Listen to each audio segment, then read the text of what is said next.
¿Sabías que hubo mujeres que, en plena dictadura, se atrevieron a desafiar al mismísimo Franco, y que como consecuencia desaparecieron para siempre de los focos? Mujeres valientes, con fama, con poder, que lo perdieron todo por no doblegarse. Hoy vamos a destapar la historia que muchos han preferido callar. ¿Quiénes fueron? ¿Qué les pasó? Porque nunca más se volvió a hablar de ellas. Quédate hasta el final porque esta historia te va a dejar sin aliento. España, años 40, 50 y 60. El país vivía sometido bajo una dictadura férrea que vigilaba cada paso, cada palabra y cada pensamiento. No existía la libertad de expresión. Los medios estaban controlados. La televisión estaba censurada. Y sobre todo, ser mujer significaba obedecer. En este clima opresivo, el entretenimiento era un oasis para muchos hogares. Las actrices, cantantes y presentadoras se convirtieron en símbolos, en referentes, pero también en herramientas del régimen, si aceptaban sus reglas. Quien se salía del guión, era castigada con el olvido, literalmente. Y fue en ese escenario donde tres mujeres destacaron por su valentía, y por las consecuencias que pagaron por ello. Muchos la recuerdan como la gran dama de la canción española y ranchera. Su voz traspasó fronteras. Pero lo que pocos saben es que Rocío Dúrcal también vivió una etapa de enfrentamiento con los poderes establecidos. Durante los años 60, cuando su carrera apenas despegaba, se le ofreció participar en un programa especial promovido por el régimen, donde debía cantar una versión adaptada del himno nacional. Rocío, con apenas 20 años, se negó. Argumentó que ella era artista, no política. La represalia fue inmediata, cancelaciones de actuaciones, presiones a su discográfica y la casi desaparición de su imagen en radio-televisión española durante más de 2 años. Solo su éxito en América Latina la mantuvo viva profesionalmente. ¿Qué artista se atrevería hoy a eso con apenas 20 años? Concha Piquer era una leyenda viva en los años 40 y 50. Su copla tenía alma, fuerza y carácter. Era admirada por el pueblo y temida por la élite. Pero cuando se negó a participar en una gala benéfica a favor del Frente de Juventudes, una organización clave del franquismo, la maquinaria del Estado la castigó duramente. Durante años, su música fue relegada en la radio pública. Se le acusó de falta de compromiso con España. Las amenazas llegaron incluso a su familia. Ella nunca habló públicamente del castigo, pero en privado, muchos de sus allegados sabían que fue una especie de veto. Su legado, eso sí, sobrevivió, pero el precio fue el silencio forzado durante una década. La faraona era fuego puro, carisma, fuerza, talento, y rebeldía. En los años 60, Lola Flores quiso dar un giro internacional a su carrera. Quiso trabajar con productores franceses y americanos, algo que al régimen no le gustó nada,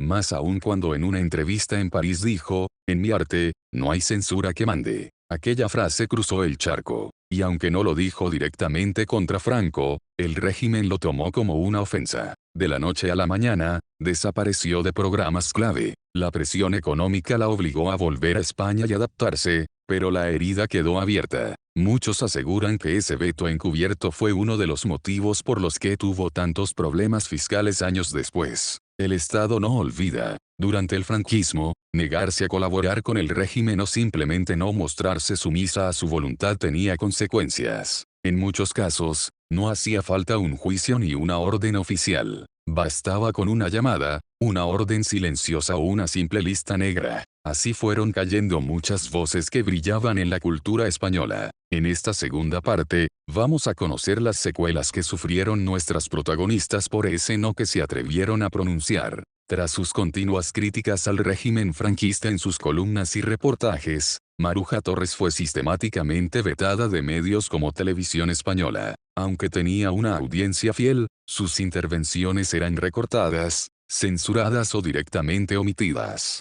En una ocasión, en plena entrevista televisiva, mencionó a Salvador Allende, y el programa nunca se emitió. A partir de ahí, su rostro desapareció de la televisión por más de una década. Maruja no solo había dicho no a Franco, sino también al tipo de cultura que quería imponer, una cultura dócil, sumisa, sin crítica. Y lo pagó caro. Ella misma confesó años después. Cuando dije lo que pensaba, sabía que sería castigada. Lo que no sabía era que se atreverían a borrarme del mapa. Durante los años 70, sobrevivió escribiendo en publicaciones extranjeras y colaborando de forma encubierta en medios progresistas. Fue una de las primeras mujeres periodistas en hablar de feminismo en pleno franquismo, pero eso la condenó al ostracismo público. Nati Mistral tenía todo para convertirse en la gran estrella nacional: talento, carisma, una voz imponente. Pero cometió un error imperdonable: rechazar una distinción personal que iba a ser entregada por el propio Francisco Franco en el Pardo. Alegó compromisos artísticos, pero todos sabían que simplemente no quería formar parte del show del dictador. Poco después, sus giras por España comenzaron a cancelarse misteriosamente. Su nombre desapareció de los listados de actuaciones de Radio Televisión Española. Fue tachada de poco colaboradora con el régimen, aunque nunca se le impuso una sanción pública. Fue una cancelación silenciosa, pero implacable. A pesar de que Nati nunca lo reconoció públicamente, allegados suyos contaron que la situación la sumió en una fuerte depresión. Su legado artístico quedó ensombrecido por un veto no declarado, pero efectivo. Solo tras la muerte de Franco, volvió a pisar con fuerza los escenarios. María Luz Morales había sido una pionera en el periodismo cultural, pero fue expulsada de La Vanguardia por no alinearse con la propaganda franquista. Durante años, su nombre no pudo publicarse en ninguna cabecera importante. Solo colaboraba bajo seudónimos o en publicaciones menores. Ella misma decía que se convirtió en una voz sin firma. Fue condenada al silencio, y no por escribir algo ofensivo o cometer un delito, sino simplemente por no aceptar escribir al dictado del régimen. Nunca se doblegó, y eso la convirtió en una enemiga del poder. Su castigo no fue la cárcel, sino algo más perverso: el olvido. Años de invisibilidad mediática, de ver cómo sus compañeros crecían mientras ella tenía que enviar artículos a escondidas. Fue en los años 80, con más de 80 años, cuando fue finalmente reconocida con el Premio Nacional de Periodismo. Tarde, muy tarde. Lo más perverso de estas historias no es solo la censura, sino el modo silencioso en que se aplicaba. No había papeles, ni órdenes firmadas, ni listas oficiales, pero todos sabían quiénes estaban tachadas. Era como una marca invisible que cerraba puertas, limitaba invitaciones, borraba entrevistas. Muchas de ellas no volvieron a pisar un plató hasta bien entrada la democracia. Y aún así, el daño ya estaba hecho. En España, durante el franquismo, desaparecer no era solo morir. También era ser vetada, silenciada,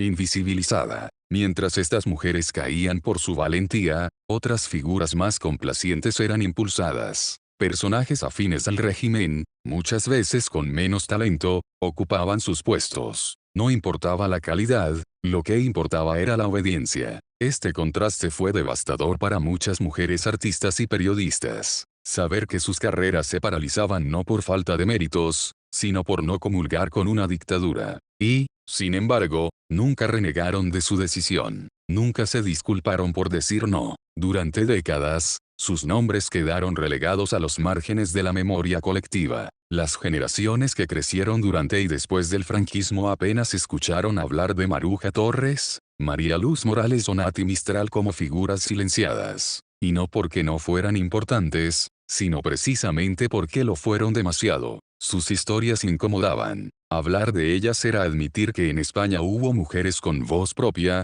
que se negaron a aplaudir al dictador, y que por ello, fueron borradas. No fue hasta finales de los años 80 y 90 cuando los medios comenzaron tímidamente a rescatarlas. Entrevistas, homenajes, reconocimientos póstumos, pero muchas de ellas ya no estaban, o estaban mayores, rotas por dentro. Algunas no quisieron ni aparecer. Habían aprendido, con dolor, que la fama no siempre compensa la herida del destierro mediático. Maruja Torres regresó como columnista en La Democracia, pero su época dorada en televisión nunca volvió. Nati Mistral tuvo una breve reivindicación tardía, pero los años de veto marcaron su temperamento y su actitud frente a los focos. María Luz Morales fue premiada poco antes de morir, pero su rostro sigue sin aparecer en libros escolares o en los documentales oficiales. ¿Dónde están sus biografías? ¿Dónde están sus películas, sus entrevistas, sus memorias? La televisión española,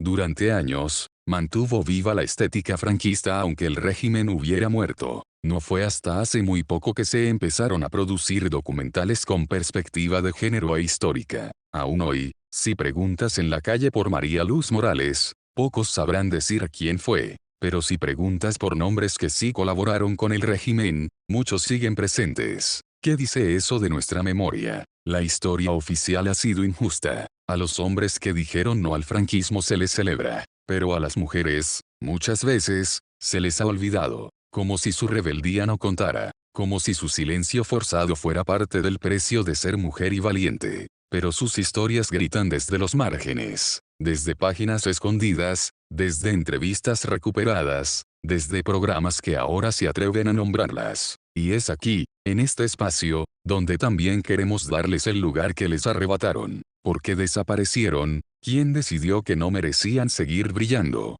Las tres mujeres que protagonizan esta historia fueron muy distintas: una periodista pionera, una actriz brillante, una escritora combativa. Pero todas tienen algo en común. Dijeron Noroeste. Se enfrentaron al poder, y pagaron el precio de su conciencia. Esta historia no es solo sobre ellas tres. Es también sobre todas aquellas que no pudieron, no supieron o no se atrevieron a hablar. Las que vivieron con miedo. Las que sabían que un solo paso en falso podía acabar con su carrera. Las que, simplemente, desaparecieron sin dejar rastro. Hoy, cada vez que una mujer puede hablar en televisión sin miedo, escribir una columna crítica, o rechazar un premio político, es gracias a ellas. A las que se atrevieron antes que nadie. A las que no salieron en la portada. A las que no firmaron libros de memorias. A las que, aún silenciadas, cambiaron la historia. ¿Conocías estas historias? ¿Te parece justo que fueran borradas del mapa por pensar diferente?